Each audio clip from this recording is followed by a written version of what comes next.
그리고 여러분은요, 사는 날 동안 성령의 인도를 받게 돼요. 그래서요, 자꾸요, 뭔가 이게 성령이 내 안에 계시기 때문에요, 나쁜 짓 좀 해보려고 그러면 양심에 거리껴서 안 돼요, 이게. 그게 생명 가진 사람입니다. 남 사기치는데 너무 막 행복하고 너무 좋고 이런다는 것은 뭔가 이상한 거죠. 성령이 여러분 속에 가고 계시기 때문에 뭔가요, 자꾸요, 성령의 소욕과 육신의 소욕이 막 싸우는 거예요. 예전에 어떤 분이 깡패 얘기하는 요 분이요, 복음을 받았어요. 예수 그리스도를 구주로 영접했어요. 그러더니 어느 날 이분이 다시 목사님께 찾아와가지고 영접한 거 다시 물려달라고. 왜 그러냐 그랬더니 내가 죽겠다는 거예요. 뭐가 죽겠다는 거냐 그랬더니 예전처럼 나쁜 짓을 못하겠다는 거예요. 그래 막 뭐 좀 해보려고 그러면 속이 편치 않대요. 그래서 난 도저히 안 되겠으니까 다시 이렇게 좀 예수님 말하자면 빼내달라. 그러니까 이 목사님이 그건 내가 못한다. 복음 전해주고 영접하는 건 내가 도와줄 수 있지만 다시 한 번 들어간 예수 그리스도는 다시 못 나온다. 그러니까 당신이 회개하든지 아니면 죽도록 얻어맞다가 돌아오든지 둘 중에 하나다. 빨리 회개해라. 이랬다고 막 죽겠다는 거예요, 자기. 옛날에 그 했던 짓을 못 하겠다는 거예요. 막 돌아다니면서 그 했던 짓 있잖아요. 그걸 못 하겠다는 거예요. 진짜 생명 받아버린 거죠. 정말 생명이 여러분 속에 들어가 버리면요, 계속 변화하는 일들이 벌어지게 됩니다. 그렇게 나쁜 짓 하던 사람이요, 나쁜 짓 하려고 그러면 뭔가 자꾸 걸려, 이게 지금. 그렇게 욕하던 사람이 욕해보려면 이상하게 뭐가 걸려, 자꾸. 왜냐? 성령의 이 소욕 때문에. 막 자꾸 육신적으로 가보려고 하는데 막 자꾸 거스려, 이게. 그러면서 오늘 이게 뭐라고 그럽니까? 17절에. 육체의 소욕은 성령을 거스리고 성령은 육체를 거스리나니 이 둘이 서로 대적함으로 너희가 원하는 것을 하지 못하게 하려 함이니라. 자꾸 걸리적거립니다, 이게. 성령이 안에 있기 때문에. 여러분은요, 죽었다 깨나도 이제는 딴 데는 못 갑니다. 혹시 나쁜 짓 하고 싶으신 분들은 여러분 빨리 회개하시고 돌아오셔야지, 안 그러면 죽도록 얻어맞고 돌아와요. 왜? 성령이 거하고 있기 때문에 하나님 끝까지 책임지거든요. 절대로 그건 바꿀 수가 없습니다. 여러분이 바꿔야 돼요. 하나님은 바꾸시려고 하면 안 돼요. 자, 어느 정도까지 여러분 역사를 하느냐? 하나님이 여러분에게 성령의 충만함으로 역사하시는 겁니다. 모든 능력들이 나타나는 거죠. 빌립보 1장 6절에 보니까요, 그리스도의 날까지 이루어 가신다 그랬어요. 계속 성취시켜 나가요. 여러분은 아무 염려하지 마시고 하나님의 말씀 잡고 기도하시면 됩니다. 성령 인도만 받으면 돼요. 자, 이 지금 설명을 했지만요, 성령께서 내주하면 어떻게 되느냐? 로마서 8장 2절에 보니까 모든 것에서 해방되게 됩니다. 그리스도 예수 안에 있는 생명의 성령의 법이 죄와 사망의 법에서 너희를 해방하였습니다. 싹 다 운명, 팔자, 여러분 많은 불신자들이 지금 얻어 걸려 있는 거 싹 다 해방됩니다. 성령께서 여러분 안에 거하시기 때문에 그렇습니다. 자, 고린도전서 3장 16절에 보니까요, 여러분이 하나님의 성전이라고 얘기했어요. 여러분이 하나님 되는 게 아니고요, 하나님이 거하시는 성전이다. 이거 오해 없이 들으셔야 됩니다. 내가 하나님이 아니요, 하나님의 성령이 거하는 성전이다. 자, 그래서 여러분 꼭 기억하셔야 됩니다. 자기 부정이라고 얘기했는데요, 이 말하자면 뭔 말이냐면 갈라디아 2장 20절을 보니까 옛날에 나는 죽어버린 거예요. 과거의 나는 죽어버린 거예요. 그리스도 안에서 새로운 나가 생겨나는 겁니다. 자기 부정, 뭔 말인지 아시겠죠? 자기 부정이라니까 좀 부정적으로 생각하는 게 아니고 새로운 나가 형성이 되는 거예요. 계속 그런 역사들이 일어나게 됩니다. 자, 그리고요, 우리는 사는 날 동안 계속해서 성령의 인도를 받게 됩니다. 어느 정도 인도를 받게 되느냐? 요한복음 14장 27절에 보니까 세상이 주는 것 같지 않는 참된 평안을 너희에게 주노라. 오늘 김경수 성도님 그 얘기 하더라고요. 참 소중하게 생각했던 뭐가 지금 없어져 버리는데 그 다음날 커피 마시고 앉아있더니 막 이렇게 막 평안이 온다면서 오늘 얘기하더라고요. 내가 이렇게 평안해도 좋나 막 싶을 정도로. 옛날엔 그것이 다인 줄 알았는데 그 딱 잡고 하나님처럼 딱 이었는데요. 그거 싹 가버리고 하나님을 얻게 된 것 같아요. 하나님의 평안이 많은데 너무너무 평안해가지고 자기도 깜짝 놀랐네. 그래서 내가 그 얘기했죠. 막 이제 가문 큰일 났구나. 막 연수구 지역 큰일 났구나. 왜냐면 그 정도 평안이 와버리면 하나님이 다 가는 곳마다 빛의 나라가 임하니까 막 주변에 있는 사람 다 큰일 났다 지금. 여러분에게요 성령인도 계속 받는 가운데 하나님이 참된 평안을 주겠다. 그 아무것도 걱정하지 말라는 거예요. 자, 여러분은요 다시 한번 성령의 충만함을 받게 되는데요. 성령 충만 받게 되면 모든 것을 초월하게 됩니다. 여러분 지금 뭐는 못 넘어서겠죠. 막 그때 딱 오면 화가 막 하고 답답하고요. 뭐 이게 못 넘어서. 성령 충만 와버리면 넘어서 버림.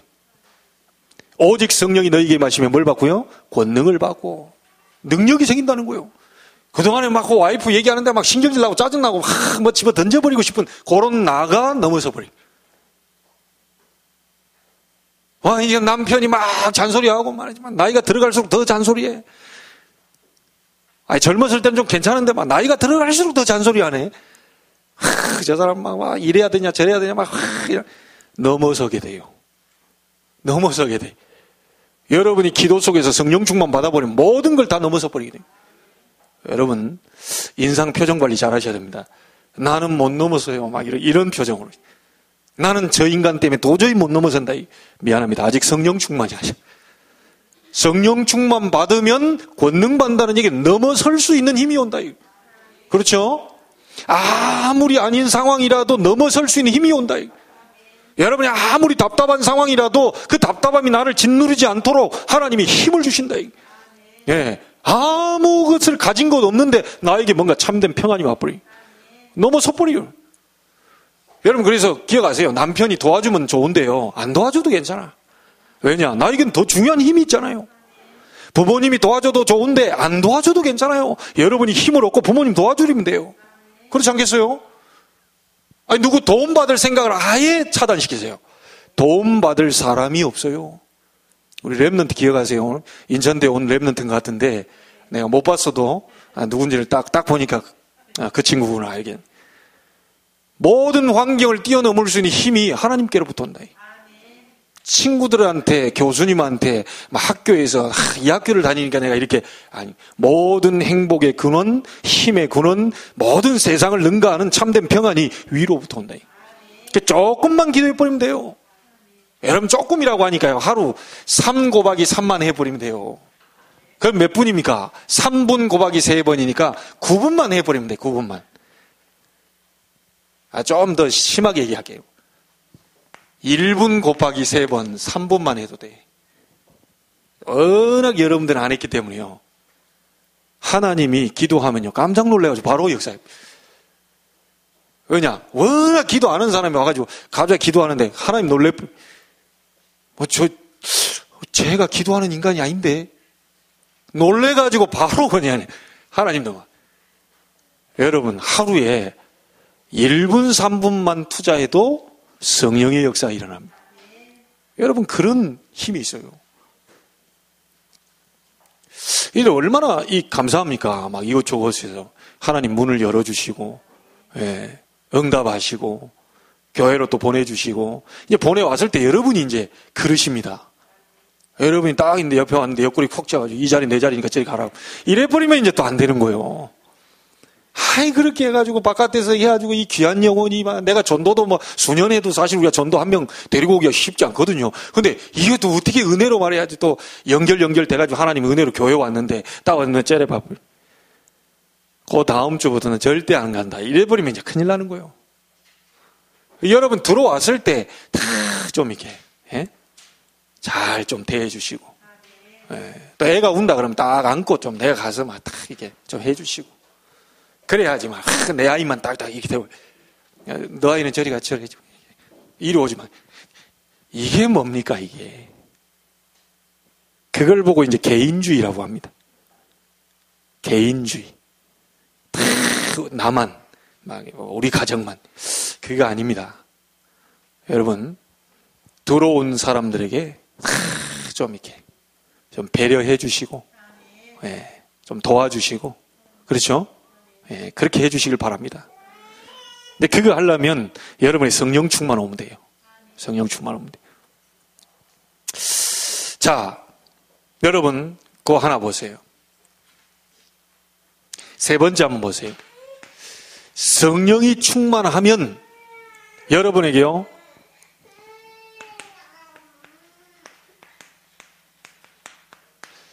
성령 충만하면 어떤 일이 벌어지냐? 여러분이 정시로 조금씩만 기도하면요, 굉장한 여러분에게요, 강한 확신이 오게 됩니다. 어떤 확신이 옵니까? 나는 하나님의 자녀다. 그 어떤 경우에도 무너지지 않는 하나님의 자녀다. 성령 충만 오는데 막 다른 일이 벌어지는 게 아니라 내 속에 강한 확신이 와요. 구원받은 하나님의 자녀다. 과거, 현재, 미래 모든 부분에서 나는 해방됐다. 하나님의 축복만 받을 일만 남았다. 이런 확신이 탁 와버려. 자, 그러면서 여러분 자신에게 가장 필요한 게 뭡니까? 여러분 직장에 가장 필요한 게 뭐죠? 여러분 개인의 가정 속에 가장 필요한 게 뭐며 우리 후대에게 가장 필요한 게 뭡니까? 하나님의 능력입니다. 성령 충만 기도하고 있는데 하나님 능력이 나타나 버려요. 우리에게 필요한 게 뭐냐? 하나님의 능력이요. 이걸 놓쳐버리면 안 됩니다. 자, 그러면서요, 그렇게 나는 전도하고 상관없는 난데 소녀 한 사람에게도 그렇게 벌벌벌 떨던 베드로인데, 야, 이 지금 베드로가 하는 거 보세요. 예수를 증거하게 되네. 절대로 입 열어서요, 예수님 증거하지 않던 이 베드로가 소녀 한 사람 바라보고 돼요. 벌벌벌 떨어요. 그거 와가지고 당신도 그 당이다. 아니다. 이게. 당신 그와 함께 있는 거 내가 봤다. 이게. 나 모른다. 이게. 당신 예수의 제자 아니냐? 내가 같이 따라하는 거 봤어. 수제자니까 앞쪽에 따라다녔겠죠. 다 봤겠죠. 그 얘기하니까 베드로가 뭐라고 합니까? 그냥 난 모른다고 끝낸 게 아니에요. 저주, 부인, 맹세를 해버리다고. 나는 도무지 모른다. 예수님 앞에서 뭐라고 그랬죠? 모든 제자들이 다 버리고 주를 떠날지라도 저는 절대로 떠나지 않겠습니다. 그 예수님 속으로 웃기고 있네. 겉으로 이제 말하죠. 네가 다 굴기 전에 나를 3번 부인하게 될 것이다. 그 웃기고 있네. 그건 제가 생각한 거고요. 예수님 다 알고 있는데 저 막 다 버릴지라도 나는 안 떠납니다. 그런데 그 말하고 저주 부인 맹세 딱 하는데요. 다 기우네. 3번 딱 부인하는데. 그래서 류 목사님 그 얘기했죠. 베드로는 절대로 통닭은 안 먹을 것이다. 만약 그때 당시에 절대 닭이거나 백숙도 안 먹을 것이고 통닭도 안 먹을 것이고 절대로, 왜냐?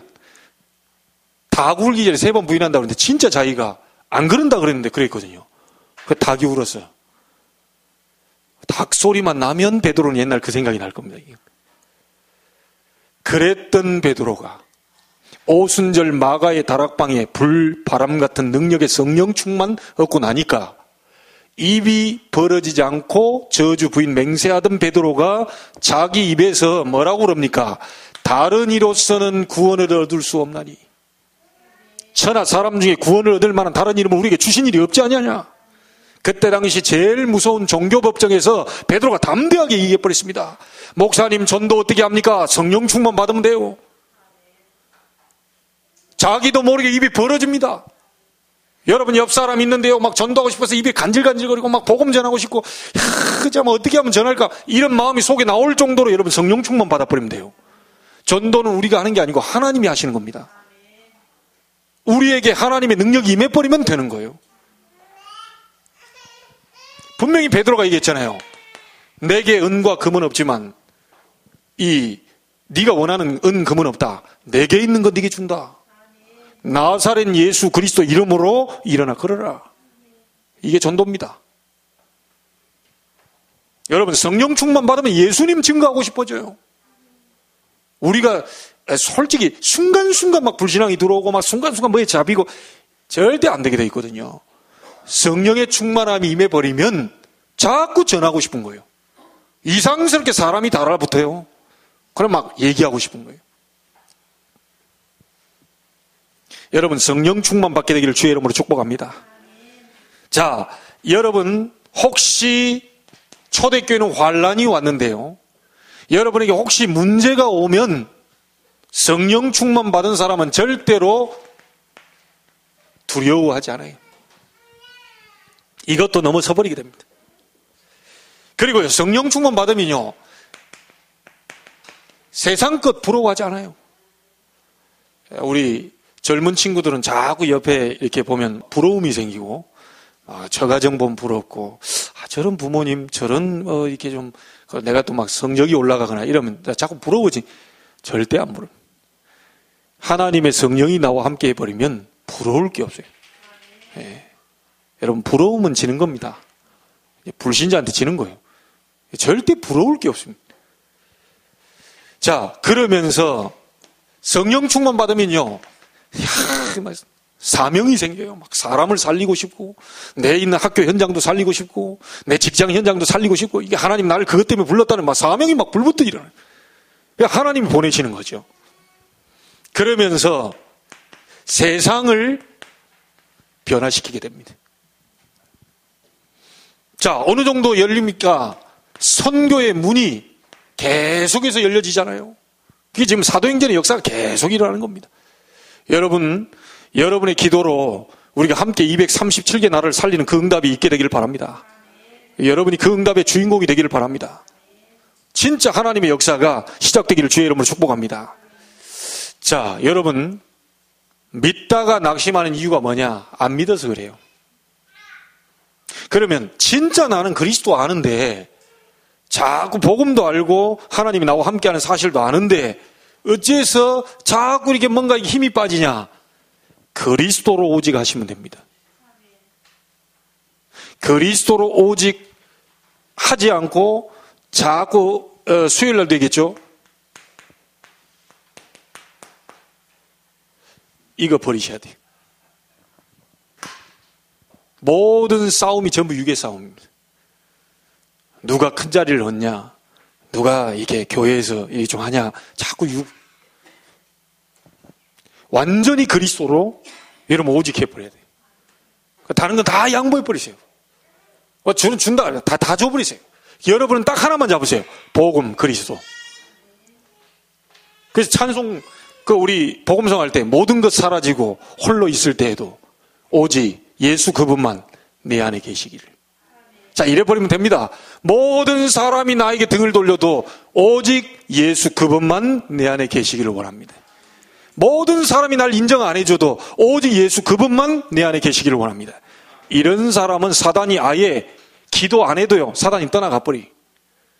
자꾸 육의 싸움, 말도 안 되는 싸움, 이게 뭐요, 시원찮은 싸움, 그거 하고 있으니까 사단이 자꾸만 옆에 와서 건드리는 거지. 여러분, 진짜로 영적인 제대로 된 싸움을 한번 싸워보시기 바랍니다. 여러분에게 불신앙 갖다 주죠. 여러분 자꾸 낙심시키죠. 우리를 전부요, 하나님의 축복을 못 받도록 자꾸 뭔가를 건드리거든요. 그래서 결론적으로 여러분 몇 가지 꼭 생각하세요. 그리고 새 가족이 들어왔을 때, 우리 새 가족 앞에 계시는데 꼭 참고하세요. 얘기해 줘야 됩니다. 뭘 얘기해 줘야 되냐? 이제 예수 그리스도를 구주로 영접하고 하나님의 자녀가 된 그 사람이 교회를 오면요, 이거 젖을 먹는 단계입니다. 딴 거 먹여서는 안 돼요. 엄마 젖 먹어야 돼요. 엄마 젖 속에 뭐가 들어가 있죠? 비타민 A, 비타민 B, 비타민 C, 비타민 D. 엄마 젖만 먹어버리면 모든 영양소가 다 들어가 있어요. 하나님의 말씀을 제대로 온전히 듣도록 만들어줘야 돼. 왜 다른 것 보지 마라. 영적인 신령한 젖을 사모해라. 사람의 소리 듣지 마라. 하나님의 말씀을 사모해라. 하나님 말씀만 받아버리면 그 속에 모든 영양소가 다 들어가 있어요. 여러분의 모든 생각하는 것에 답이 하나님 말씀 속에 다 들어가 있다니까요. 자, 그리고요, 예수 그리스도 영접하고 이게 새 가족이 된 사람들은요, 그 사람 속에 들어가 있는 예수, 그 생명이, 예수 그리스도의 복음이요, 이 생명과 똑같아요. 겨울 내내 우리가 막 밟아놓고 막 그냥 추위에 그냥 얼음이 다 쌓이고 이래도요, 나중에 어떻게 되죠? 봄 딱 되면요, 다 잘간이를 막 밟아놨는데도 그게 싹싹이 또 올라와요. 예수 그리스도 영접한 자, 새 가족이 된 사람이요, 우리가 사실 건들 필요도 없는 것이 생명이 들어가 있기 때문에 절대로 하나님은 자라게 하신다. 심지어 심한 말 표현을 한번 해볼게요. 앞에 있는 메신저, 여러분이 복음 전해주는 옆에 사람이 굉장히 귀하고 소중하고 중요하지만, 이 말 알아들어야 됩니다. 굉장히 중요하지만 목사님 옆에 있는 사역자가 필요 없어도 없어도 상관없어요. 이 말을 알아들으려는 거 모르겠네. 목사님이 너무 소중하고 말씀 전에 소중한데 목사님이 안 계셔도 상관없어요. 왜냐? 생명은 자라나게 하시거든요. 무시하라는 게 아닙니다. 말씀을 전달해 목사님이 중요하지만 저분이 날 안 알아줘도 내 속에 있는 예수 생명은 꿈틀대면서 자라나기 시작한다. 아무리 밟으려고 해도 예수 생명의 역사는 막을 수가 없어요.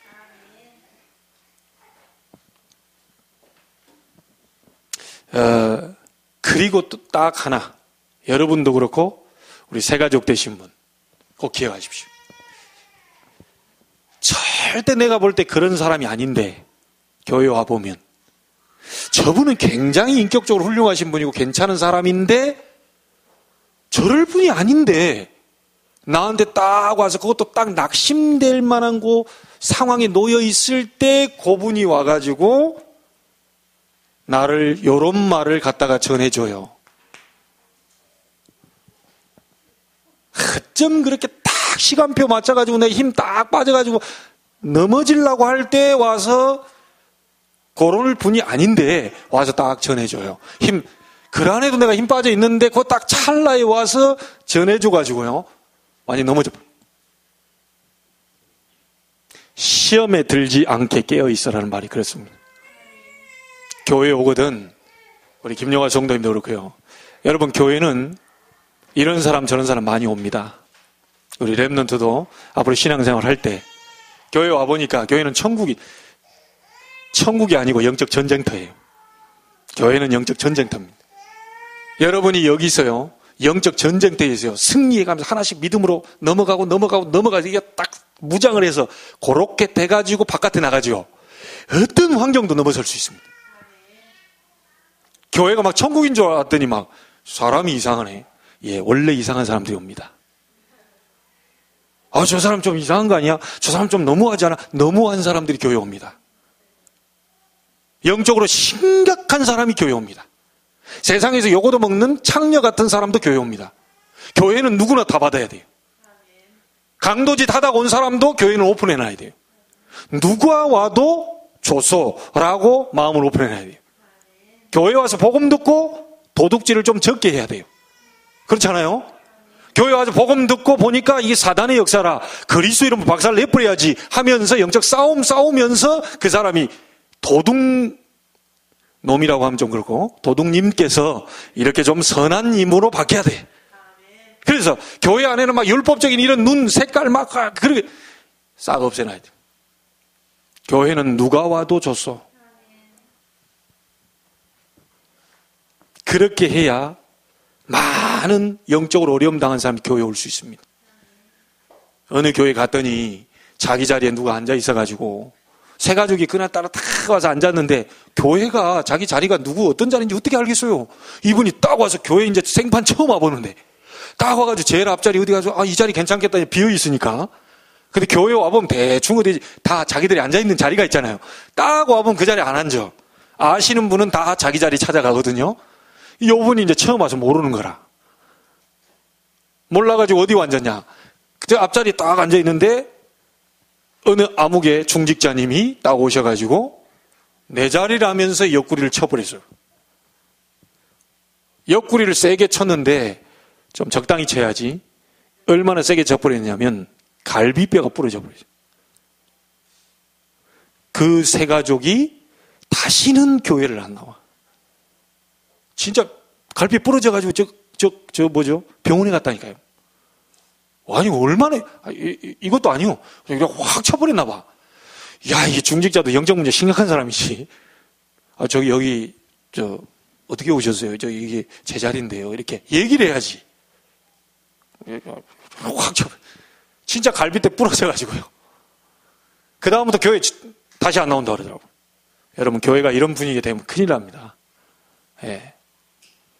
교회 왔을 때요, 우리 새가족 되시는 분들은 자꾸 내가요, 시험될 만한 딱 이렇게 좀요, 상처받을 만한 것을 딱 옮겨주는 사람이 있어요. 절대로 이거 들으시면 안 됩니다, 이게. 왜냐, 그 사람이 나쁜 게 아닙니다. 그 순간에 그 마귀의 심부름하는 사람들도 있어요. 그래서 정말 우리는 그 부분이 파고들지 못하도록 진짜 육의 싸움이 아니고 볼 걸 보고 영적인 싸움을 싸워줘야 된다. 그래서 교회를 싹 살려내야 됩니다. 여러분을 통해서 앞으로 많은 사람이 살아나게 될 줄 믿습니다. 교회에 가시거든 정말 사람을 살리세요. 교회 가거든 정말 사람을 살리는 말을 하세요. 가능하면 그 사람에게 이 말씀을 제대로 강단의 메시지를 잘 전달해 주세요. 그 힘을 주세요. 예, 다들 어렵습니다. 다들 힘 빠져 있어요. 다들 정말로 그렇더라고요. 제가 목사님들 현장도 가보니까요, 목사님들도 힘 빠져 있어요. 저도 어쩔 때는 힘 빠질 때 있고요. 다 그렇더라니까요. 그래서 정말 이렇게 한마디라도 내게 참 이게 위로가 되는 말, 힘을 주는 말, 그래, 네 얘기 들으니까 막 살 것 같다. 이런 얘기를 막 들어야 막 살아나거든요. 그래서 여러분이 주인공이 되세요. 여러분 한두 명만 제대로 딱 올바로요, 이 말씀 잡고 영적인 싸움 싸우고 있으면 다 살려낼 수 있습니다. 가족에 가서도요, 여러분 때문에 부모님이 행복해지고, 그렇잖아요? 네. 여러분 때문에 다른 친척들도 행복해지고, 모든 원망과 시비거리 다 내려놓으시고, 감사를 찾아내세요. 감사를 찾아내시고, 다들 살리는 그런 주역들이 되기를 주의 이름으로 축복합니다. 자, 우리 함께 합심으로 한번 기도하겠습니다.